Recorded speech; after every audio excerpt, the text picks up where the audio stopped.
छायाणं नमो लोये सविसाहुडं वन्दितो सौय सिन्धि ध्रुवमचल मणुबमं गयं पत्ति बोच्छामि समय पाहुड मेडेमो सुईकी बिली भैडियम नमः समय साराय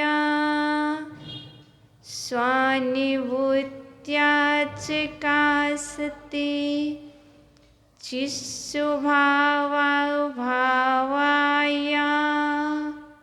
शैर्विभावान्तरच्छिदे गुरुवः पन्तिनो नित्यं ज्ञानिदर्शनिनायकः चारित्राणुगम्भीरा मोक्षमार्गोपदेशिकः मोक्षमार्गोपदेशिकः। बोलिए अनंतानंत सिद्धि परमेष्ठी भगवान की। बोलिए देवादिदेविक चरण प्रथम तीर्थंकरी आदिनाथ भगवान की। 24 तीर्थंकरी भगवान की।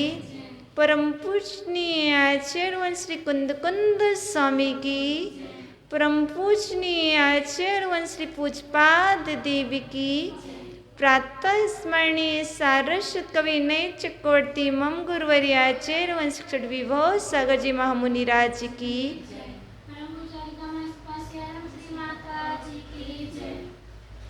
प्रिय आत्मन ह्यो छिनीन्द्रवाणी आगमवाणी तीर्थंकरवाणी स्याद्वादवाणी अनेकांतवाणी गुरुवाणी त्वमेव जयतु त्वमेव जयतु त्वमेव मम कंठ आगच्छतु आगच्छतु आगच्छतु। प्रिय आत्मन देखो इस संसार की दशा को। यह जीव संसार में परिभ्रमण करते हुए सुख को खोज रहा है कि मुझे सुख मिल जाए, मुझे शांति मिल जाए, पर न तो सुख मिल रहा है न ही शांति मिल रही है। कभी सोचता है चलो माँ के पास चले, माँ के पास शांति मिलेगी, वहाँ पर सुख मिलेगा। जब वहाँ भी नहीं मिलता है तो अन्यत्र निकल जाता है, भ्रमण करने लगता है। चलो मार्केट में शांति मिलेगी, पर वहाँ भी नहीं मिलती। इस जीव ने सर्वत्र तो भ्रमण कर लिया, लेकिन कहीं भी सुख शांति एवं आनंद की अनुभूति नहीं हुई। और कभी यह जीव अज्ञानतावश मान बैठता है क्या मैं सुखी दुखी में रंग के राव, मेरी धन्य ग्रह को धन्य प्रभाव, मेरी सुतिथि में सबल दीन, बेरूप सुवज्ञ मूरख प्रवीण। जो मूर्ख होता है अर्थात जो अज्ञानी होता है वह इन 16 मान्यताओं में जीता है। अज्ञानी की एक मान्यता नहीं है। पंडित दौलत राम जी ने शैढाला में अज्ञानी जीव की 16 मान्यताएं बताई। मूढ़ कहो, अज्ञ कहो, अज्ञानी कहो, ये सभी एकार्थवाची। वस्तुतः किसी मूढ़ जीव की नहीं विशेषताएं, हम सभी जीवों की ही बात है। कभी तो यह जीव कहता मैं सुखी हूं, जब इष्ट वस्तु का समागम हो जाता है तो सोचता है मैं सुखी हूं, और जब कभी इष्ट वस्तु का वियोग हो जाए तो कहता मैं दुखी हूं। कभी तो कहता मैं रंक हूं अर्थात भिखारी हूं, और कभी ये जीव कहता मैं राव, मैं राजा हूं। इस संसार का स्वभाव है। इस संसार में यदि सुख और दुख ना हो तो संसार कैसा? संसार यही तो है जहां पर सुख और दुख शाश्वत नहीं है। सुख भी शाश्वत नहीं है और दुख भी शाश्वत नहीं है।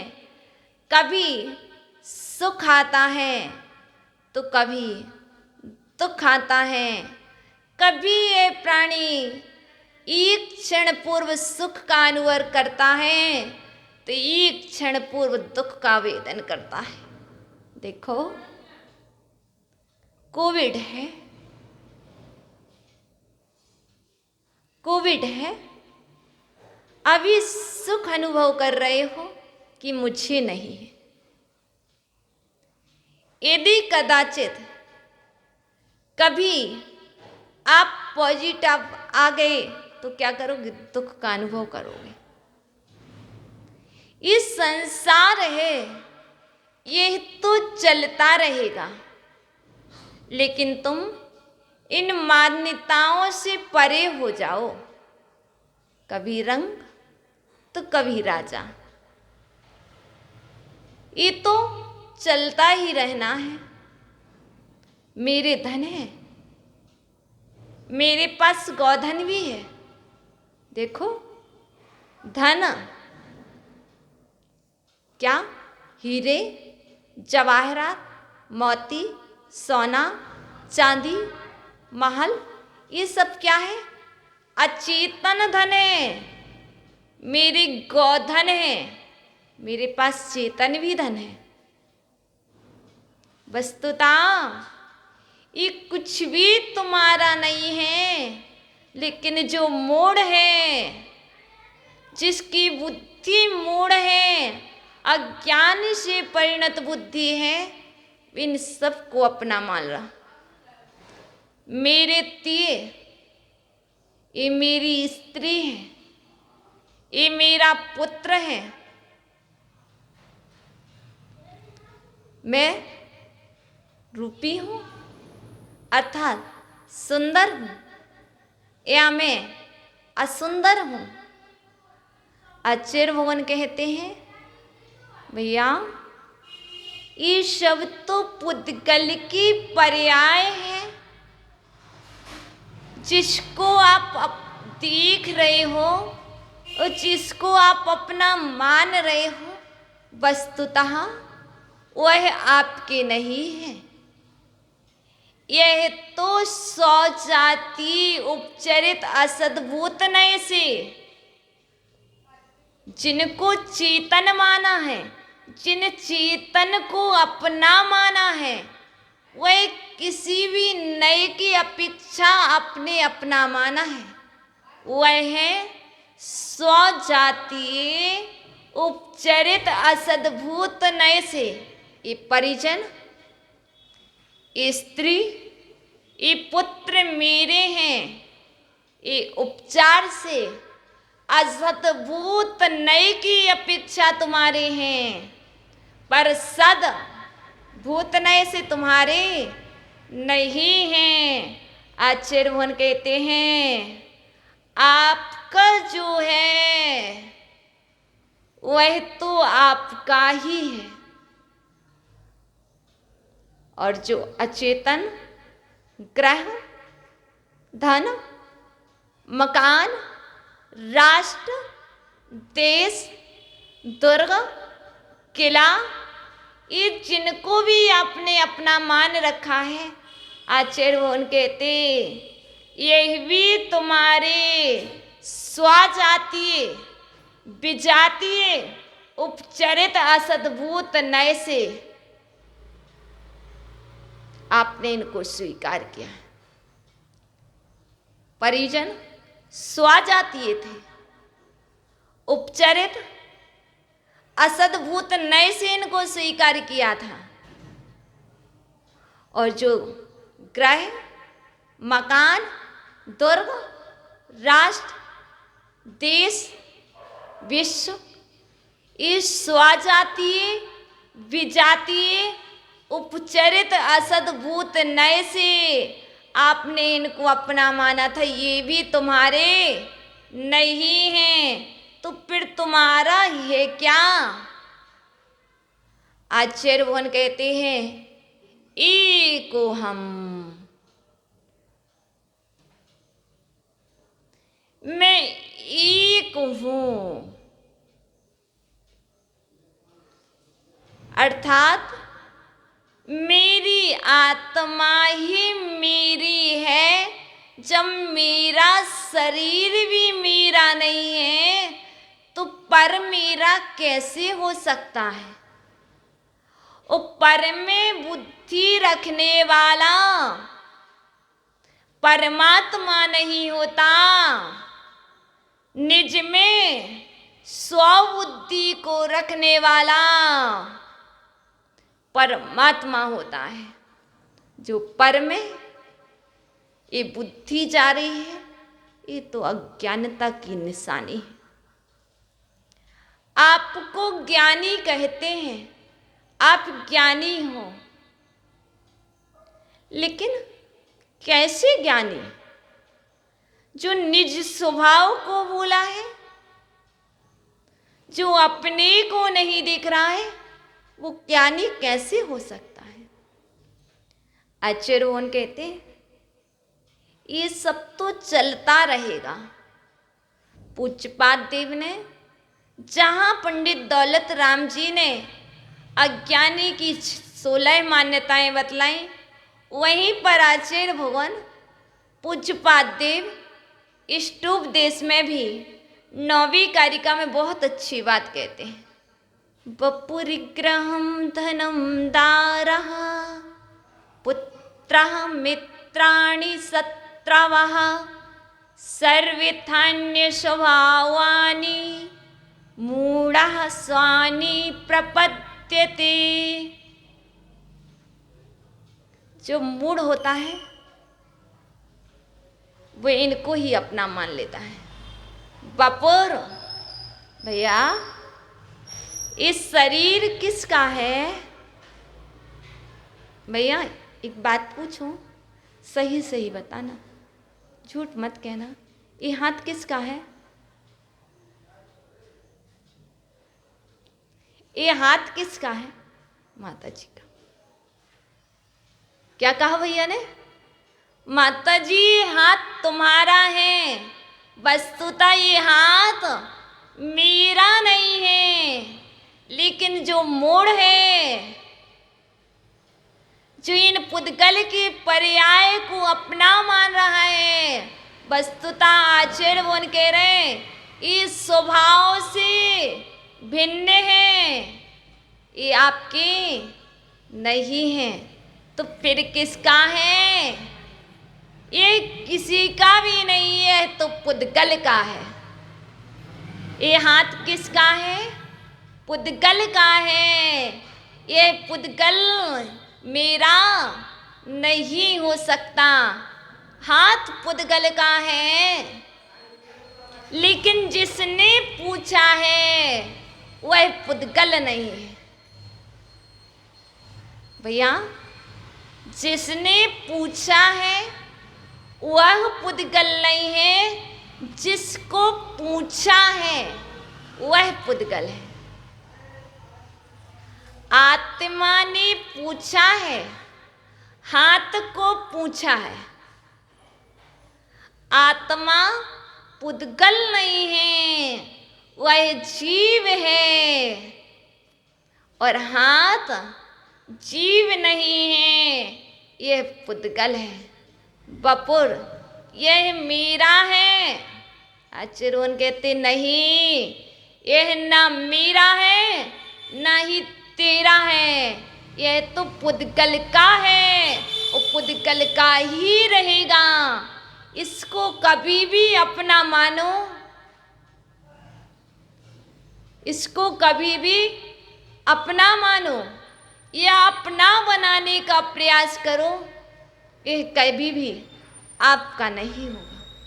यह धोखा दे देगा, यह धोखा दे देगा। इसलिए इसको अपना मत मानना। और क्या कहा? ग्रहम बपुर ग्रहम। ये ग्रह, ये घर, ये मकान किसका है? मंदिर का। मंदिर किसका है? समाज का। समाज किसकी है? हमारी। ये ग्रह, ये भवन मंदिर का है। मंदिर किसका है? समाज का। समाज किसकी? हमारी। आचरण कहती यह भी मूढ़ बुद्धि है, ये भी तुम्हारी मूढ़ बुद्धि है, ये भी तुम्हारी अज्ञानता की निशानी है। वस्तुतः ये सब कुछ व्यवहार में कहा जाता है। अब व्यवहार नए से कह रहे हो, लेकिन यह भी समझ कर के रखना, यह मेरा नहीं है। ना तो यह समाज मेरी है, ना ये भवन मेरा है, और ना ये मंदिर मेरा है।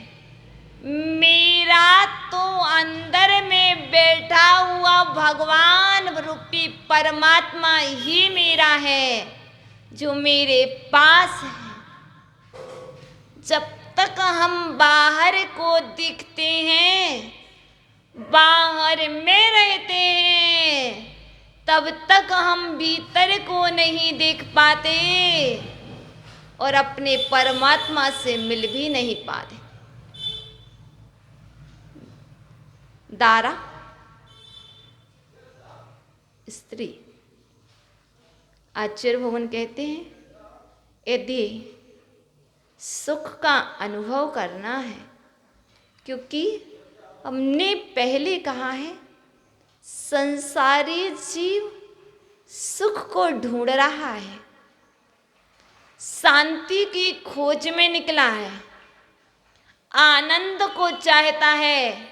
लेकिन आनंद जब तक बाहर को देखेगा तब तक नहीं मिलेगा। इसलिए हम आनंद की खोज में चल रहे हैं। आनंद कहाँ मिले? बपुर ग्रहम धनम दारा। धन में आनंद नहीं है, धन में आनंद नहीं है, धन में शांति नहीं है, और धन में सुख भी नहीं है। यदि धन से सुख मिलता होता तो चक्रवर्ती क्यों त्यागते। यदि धन में सुख होता तो राजा महाराजा अपने राजसी वैभव का त्याग क्यों करते। वह वन में जाकर के दीक्षा क्यों ग्रहण करती।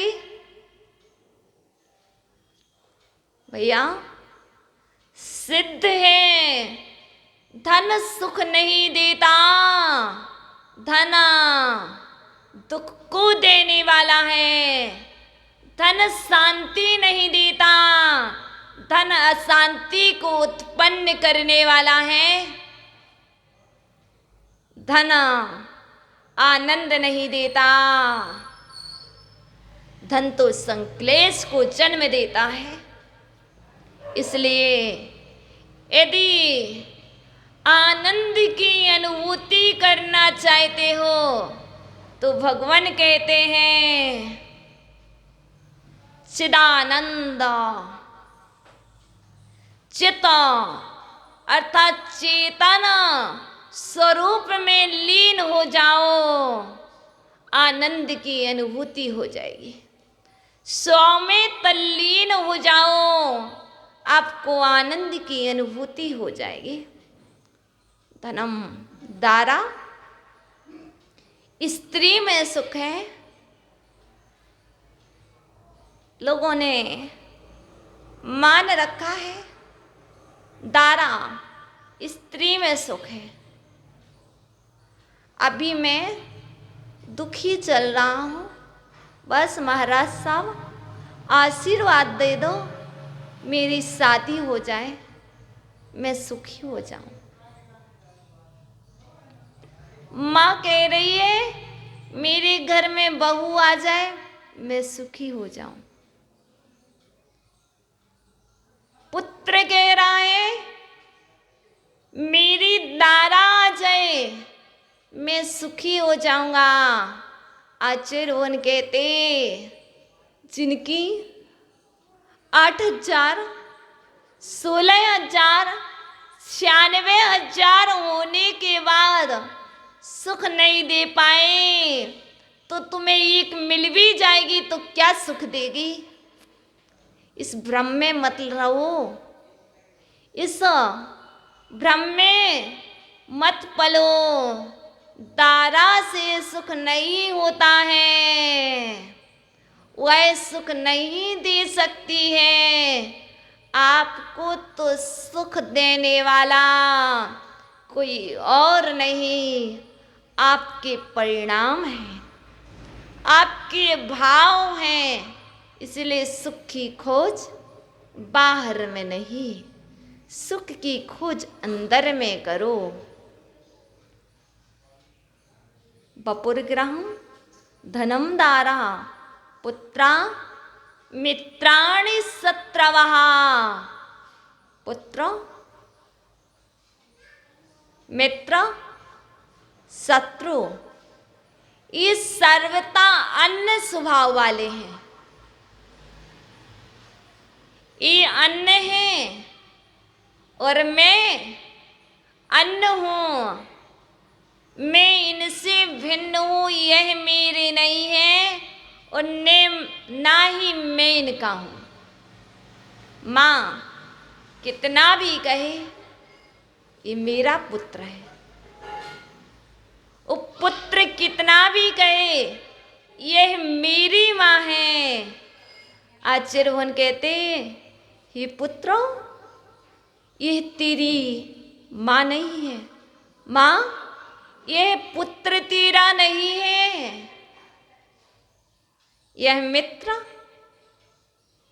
मैं इसका मित्र हूँ और यह मेरा मित्र है। नहीं, यह शत्रु है।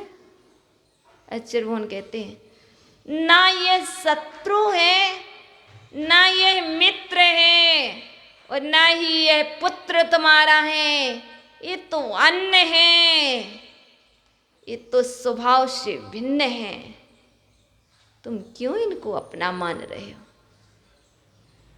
मूढ़ा स्वानी प्रपद्यते, जो मूढ़ होता है, इन अन्न स्वभाव वालों को, अन्न को अपना मानता है, जो ज्ञानी होता है, जो विज्ञ होता है, वह इनको अपना नहीं मानता।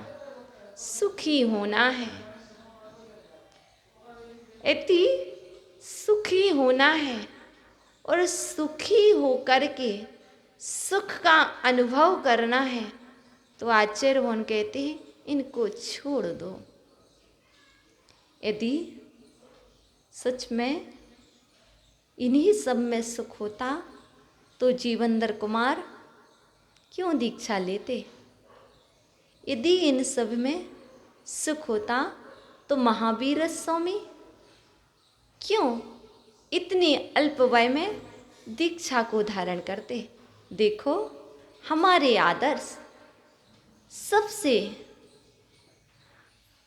कम उम्र में, आयु में मोक्ष जाने वाले, अल्प वय में मोक्ष जाने वाले हमारे आदर्श, जिनके हम काल में जन्मे हैं, वह कोई और नहीं, जिन्होंने मात्र 7 अक्षर कहे हैं। अल्प वय में मोक्ष गए और अल्प कहा भी है। क्यों? मात्र 72 ईयर्स में मोक्ष जाने वाले हमारे अपने महावीर स्वामी, जिन्होंने मात्र 7 अक्षर बोले हैं, जियो और जीने दो। जियो में 2 अक्षर और 2 जीने 6 2 7। इस तरह से इतना अल्प कह करके उन्होंने संपूर्ण द्वादशांग को कह दिया।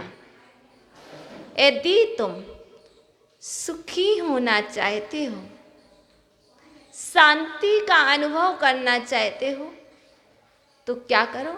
जियो और जीने दो। कैसे जियो? कैसे जियो और कैसे जीने दो?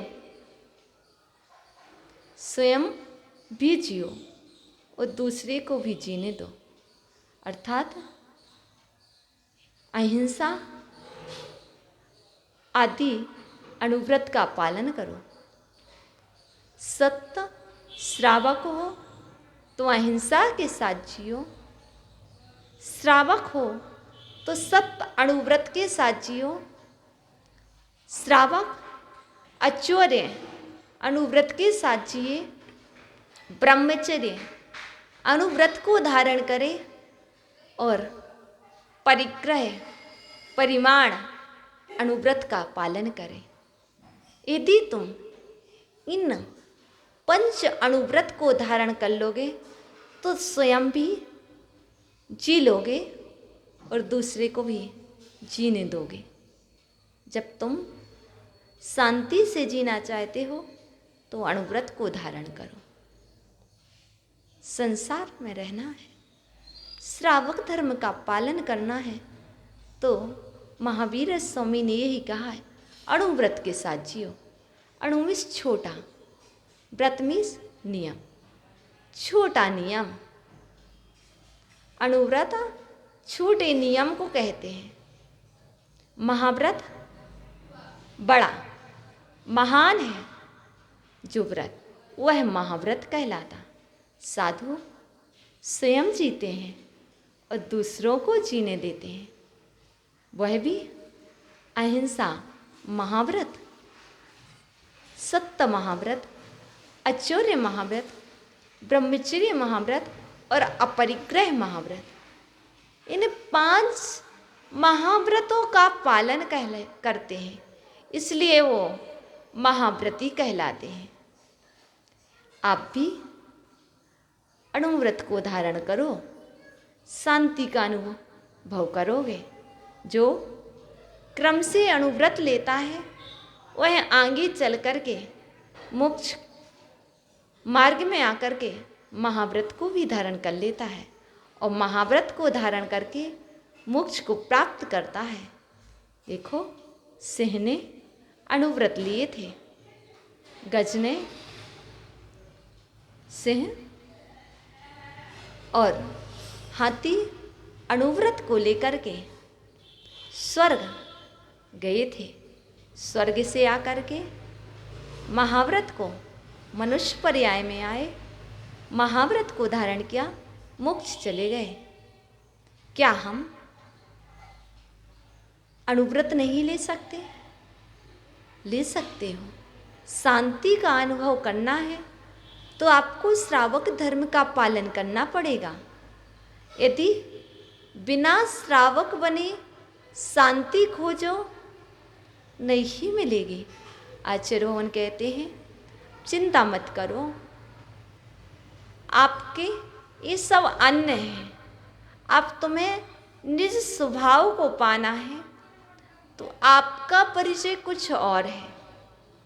यह देह आपकी नहीं है, ये शरीर आपका नहीं है, तो आपका है क्या?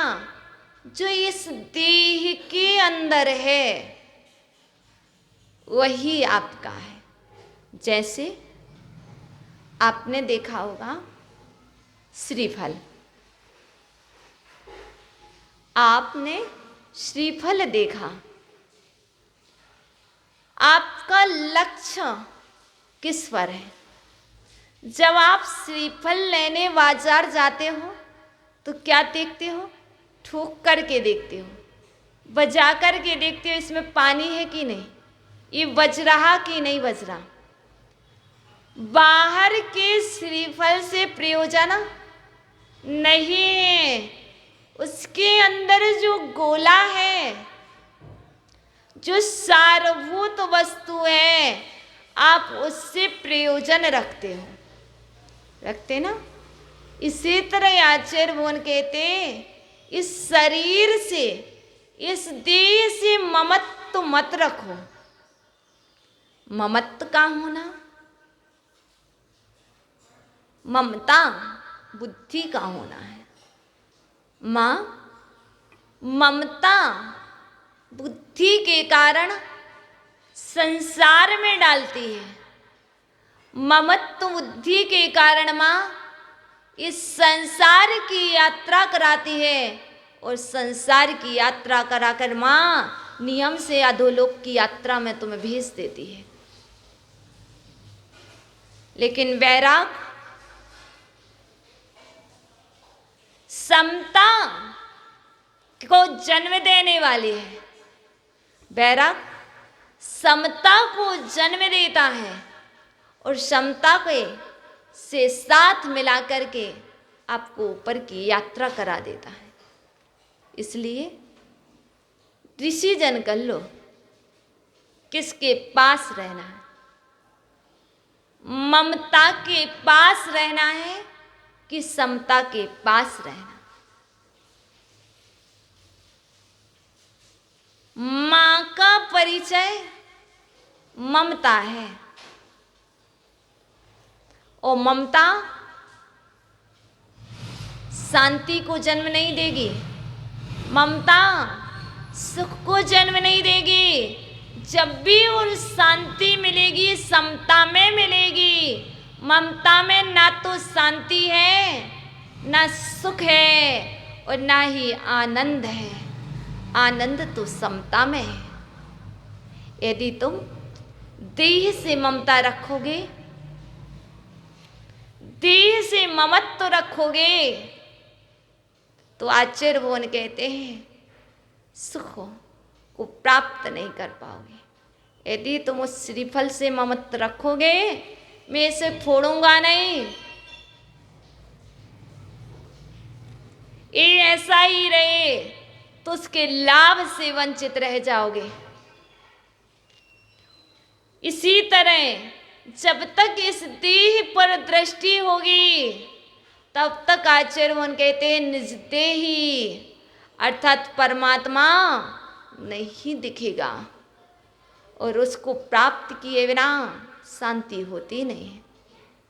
एक बार तो देखो, एक बार तो मिलो। कब से कैद कर रखा है भैया? सत्य है, सत्य है। यदि आज कल्याण नहीं करोगे, आज कल्याण की भावना नहीं जागेगी, तो कोई गारंटी नहीं है, कोई गारंटी नहीं है पुनः कब आपको ये मनुष्य पर्याय मिलेगी, पुनः कब आपको जैन कुल मिलेगा, कोई भी गारंटी नहीं है। वैसे भी इतना बुरा समय चल रहा है, किसी को भी नहीं पता कि कौन कोविड की चपेट में आएगा, फिर भी नहीं संभल रहे, फिर भी वैराग्य नहीं आ रहा। आचार्य भगवान कहते इससे सिद्ध हो रहा है अभी तुम्हारा संसार बहुत दीर्घ है। यदि तुम्हारा संसार अल्प होता, संसार का परिभ्रमण अल्प होता, तो सोच लेते भैया कुछ नहीं रखा संसार में, पता नहीं कब क्या हो जाए, चलो अब भी अपना कल्याण कर लें। इसलिए ध्यान देना, अपने अंदर को देख लो। ये आँखें सिर्फ बाहर को देख रही हैं, इन आँखों ने एक भी बार अपने अंदर को नहीं देखा। जब ये आँखें बंद होती हैं तब बाहर के पदार्थ दिखाई नहीं देते। देते क्या? नहीं देते। आचार्य भगवान कह रहे हैं ये आँखें बंद होने से पहले अपने आप को देख लो। ये तो बंद होना ही है भैया। तन के वस्त्र कोई उतारेगा, तन के आभूषण कोई निकालेगा, कोई घर से निकाल दे भैया, कोई आपको घर से निकाल दे, उसके पहले ही तुम घर से निकल जाना। देखा सत्य, सत्य देखा। पहले तो इस देह का छोड़ जाने पर ही घर से निकालते थे भैया, सत्य है ना। जब कोई जीव इस देह को छोड़ करके चला जाता था तो लोग पूछने लगते थे भैया कितने समय लगेगा, भैया कितना समय है, किस लिए? निकालने के लिए। घर में नहीं रखते। जो कह रहे हैं ये मेरा है, और जो वह चला गया उसने कहा था यह मेरे हैं, उसने ही निकाल दिया। पिता ने पुत्र को निकाला कभी, तो पुत्र ने पिता को निकाला। क्यों? यदि तुम्हारी थे तो तुमने कैसे निकाला? नहीं। समझ जाओ, समझ जाओगे तो संभल जाओगे। यदि नहीं समझोगे तो संभल भी नहीं पाओगे। ये मनुष्य पर्याय यूं ही चली जाएगी। अब तो इस काल में, इस वर्तमान प्रेजेंट पोजीशन में कोई निकालता नहीं है। पहले ही अस्वस्थ होते हैं, जाते हैं, फिर कोई वापस भी नहीं लाता, वही छोड़ देते हैं। मुझे नहीं चाहिए। क्यों? मुझे अपनी जान प्यारी है या इसलिए कोई घर से निकाले तो तुम पहले ही निकल जाना। मुझे पहले ही निकलना है। मैं तुम्हारे निकालने से निकलने वाला नहीं हूँ, मैं स्वयं जा रहा हूँ, मैं मोक्ष मार्ग पर बढ़ रहा हूँ, मैं अपना कल्याण करूँगा, मैं आत्म सुख को प्राप्त करूँगा, मैं शाश्वत शांति को पाना चाहता हूँ, मैं शाश्वत सुख पाना चाहता हूँ, मैं ये क्षणिक सुख नहीं चाहता, ना मुझे क्षणिक शांति चाहिए। मैंने अनंतों काल से अनंतों भव में क्षणिक के पीछे शाश्वत से दूर रहा हूं। यदि जब मुझे ये ज्ञात हो जाए कि ये क्षणिक है और ये शाश्वत है, तब मैं, यदि आपके लिए माना कि 2 वस्तु हैं, 10 रुपये में ही आपको उत्तम वस्तु मिल रही है और 10 रुपये में ही आपको निम्न वस्तु मिल रही है। एक जगह पर 10 रुपीस kg वस्तु मिल रही है और दूसरी जगह पर 10 रुपये में ही मिल रही है। वो एक उत्कृष्ट क्वालिटी की है, एक निम्न क्वालिटी की। आप कौन सी लोगे बताओ? माना कि आप सब्जी लेने गए, माना कि आप सब्जी लेने गए, सब्जी का मूल्य एक सा है, एक अच्छी क्वालिटी की है, एक उससे भिन्न क्वालिटी की है। आप कौन सी लोगे? आप उत्कृष्ट वस्तु को लेते हो। इसी तरह आचार्य भगवान कह रहे हैं, मूल्य तो उतना ही है। आयु तो जो मिली है सो मिली है, चाहे तो इसे किसी तरह से वेस्ट कर दो, चाहे तो धर्म करके कर दो, चाहे अधर्म करके कर दो, चाहे धन को कमा लो, चाहे धर्म को कमा लो। यदि उसी आयु के साथ धर्म को कमाओगे तो सुख की प्राप्ति होगी। यदि धन को कमाओगे, धन कमाने में समय व्यतीत करोगे, तो आचार्य भगवान कहते हैं अशांति की अनुभूति होगी। सदुपयोग करो। वो तो बतला रहे हैं, वो तो आपको जो करना है सो करोगे। आपके भावों में परिवर्तन तभी आएगा जब आपका पुण्य का उदय होगा। यदि पुण्य का उदय नहीं होगा तो आपके भावों में परिवर्तन नहीं आ सकता है। इसलिए समझ तो लो, परिवर्तन हो जाए तो अच्छी बात, क्योंकि आचार्य भगवान ने एक बहुत अच्छी बात कही है, आपका स्वरूप दर्शाते हो। एको हम निर्ममा शुद्धो ज्ञानी योगिंद गोचरः बाह्य संयोगजा भावः मत्तः सर्वेपि सर्वथा। मैं एक हूँ, एको हम निर्ममः शुद्धो, जो आपकी आत्मा का जो स्वभाव है वह कैसा है?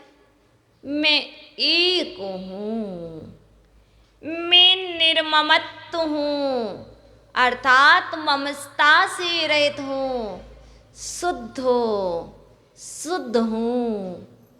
ज्ञानी, मैं ज्ञानी हूँ। योगिंद्र गोचरा, योगियों के द्वारा जाना जाता हूँ। संयोगजा भावः, संयोग से उत्पन्न होने वाले पदार्थ सर्वेपि सर्वथा, ये सभी पदार्थ सर्वथा मेरी नहीं है, बाह्या, बाह्य है, भिन्न है। जो वस्तु, जो पदार्थ संयोग से उत्पन्न होते हैं वह मेरे नहीं है, ना ही मैं उनका हूँ। यह तो मुझसे भिन्न है। मेरा स्वभाव तो शुद्ध है, निर्ममत्व है। ज्ञानी योगियों के द्वारा जानने वाला है। मैं अज्ञानियों के द्वारा नहीं जाना जा सकता। कोई अज्ञानी कहे तो अज्ञानी आत्मा को नहीं देख सकता।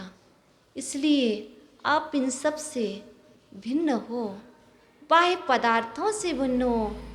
लेकिन इस जीव का स्वभाव ही ऐसा है। यत्र निवसन्नास्ते सा तत्र कुरुते रतिम, यत्र रमते तस्मात् दन्यत्र सा न गच्छति। यह जीव जहाँ जाता है वहीं रम जाता है। भैया आज मनुष्य पर्याय में आए हो, तो अब उस मनुष्य पर्याय में जिस परिवार में तुम्हारा जन्म हुआ है उसमें ही रम गए। अब यहाँ से कहीं दूसरी जगह जाना नहीं चाहते। यह ऐसा ही है। यदि यह जीव त्रेंच पर्याय में जाता है तो वहीं पर रम जाता है। फिर वहाँ से कभी ये नहीं सोचता, कोई जीव ये नहीं चाहता कि मैं मरूँ ना। आप देखना, चींटी को भी आप ऐसा हाथ करोगे, इधर को जा रही होगी वो इधर को हो जाएगी, हो जाएगी। ऐसे ही यत्र निवसन्नास्ते सा तत्र कुरुते रतिम, जो जहाँ पर जाता है वहीं पर निवसन्नास्ते, वहीं पर रहने लगते हैं। और वहाँ पर रह कर के ऐसा रम जाता है कि फिर वहाँ से पुनः कभी बाहर निकलना नहीं चाहता। आपको याद है,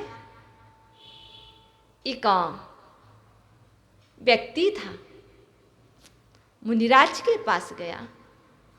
मुनिराज से पूछा, मेरी आयु कितनी शेष रही है? मुनिराज ने कहा 7 दिन। मुनिराज ने कहा 7 दिन शेष रही है। ओ, मुनिराज, हे भगवान मुझे बतलाइए, यहाँ से 7 दिन के बाद जब मेरा मरण हो तो मैं कहाँ पैदा होऊंगा? मुनिराज ने बतला दिया, अपने ही बिष्टा घर में पैदा होगा। ओहो, जान लिया। और आकर के पुत्र को बोलता है, हे पुत्र, मुनिराज ने कहा है कि तुम्हारी आयु 7 दिन की शेष बची है और 7 दिन बाद मैं अपने ही घर की विष्टा गृह में पैदा होऊंगा। और पुत्र को कह दिया, बेटा जब मैं 7 दिन के बाद वहां पैदा हो जाऊं तो जाकर के मार देना, क्योंकि मैं विष्टा में नहीं रहना चाहता। और पिता के कहे अनुसार, पिता के आज्ञानुसार बेटा ने वैसा ही करना चाहा जैसा पिता ने कहा था।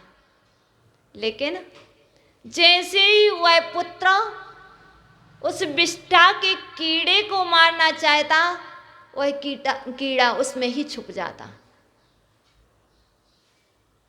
क्यों? अब उसे वही आनंद आ रहा है, वह उस पर्याय से अब दूसरी पर्याय में नहीं जाना चाह रहा, वह वही रम गया है। ऐसे ही वो सिर्फ कहानी हमारे ऊपर ही है, किसी दूसरे के ऊपर नहीं। ऐसे यह जीव, यह प्राणी जब अन्य पर्यायों में था, जब नरक त्रियंच आदि के पर्यायों में था, तो सोच रहा था बस मुझे एक बार तो मनुष्य पर्याय मिल जाए, मैं मनुष्य पर्याय में जाऊंगा, वहां पर संयम को धारण करूंगा, अब कभी कोई पाप नहीं करूंगा, अब कभी झूठ नहीं बोलूंगा, ऐसे कार्य नहीं करूंगा जिससे मुझे त्रियंच गति के भार को ढोना पड़े, जिससे मुझे नरक गति की वेदनाओं को सहन करना पड़े। और वहां पर यह जीव प्रॉमिस करके, भाव अच्छी अच्छी बना करके आ तो गया है, लेकिन इधर आते ही वह सब कुछ भूल गया।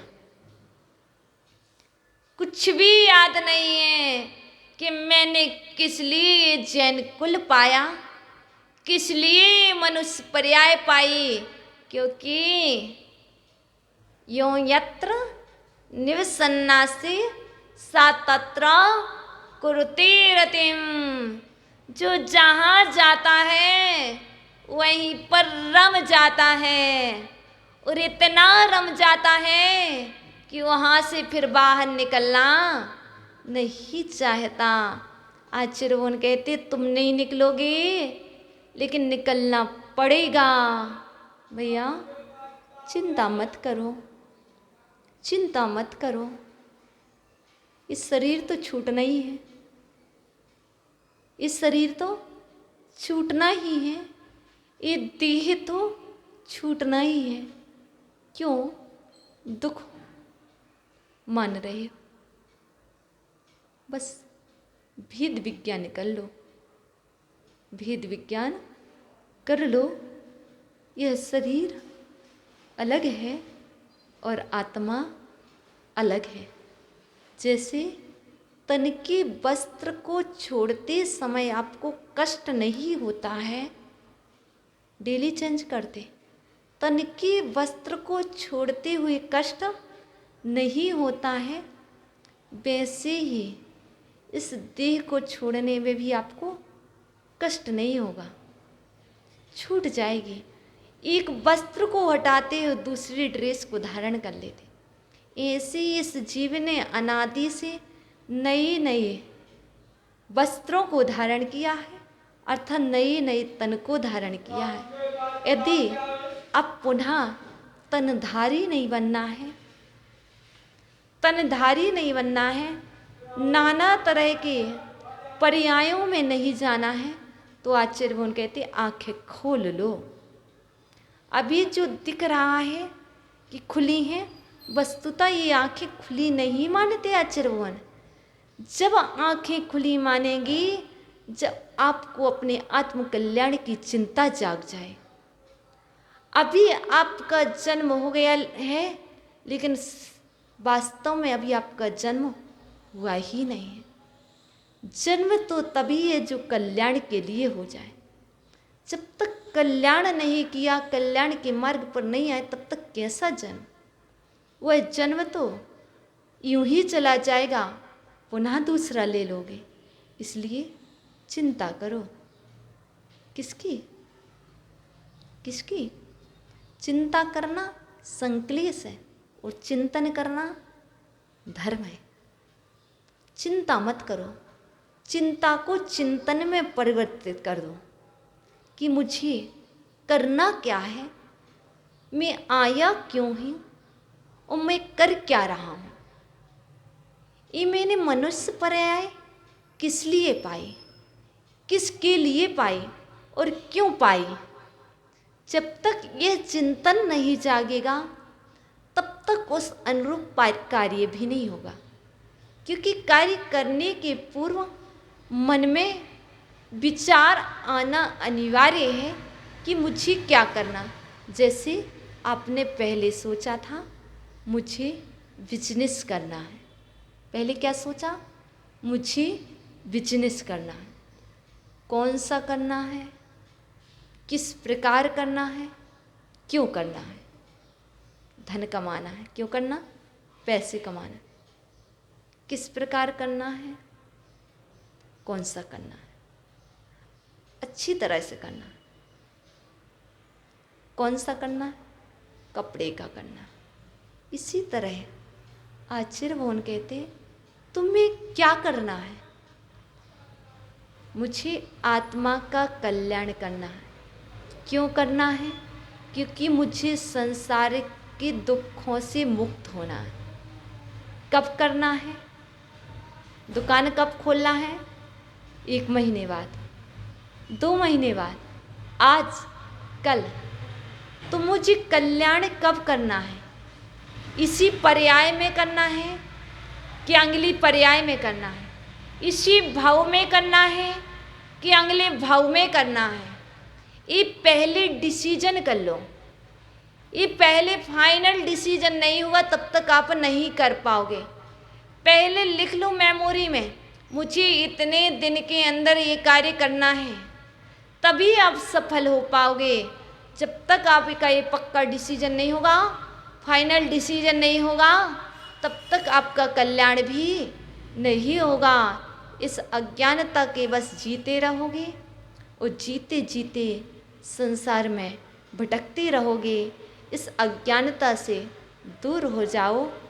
अब तो समय आ गया है अपना परिचय प्राप्त करने का।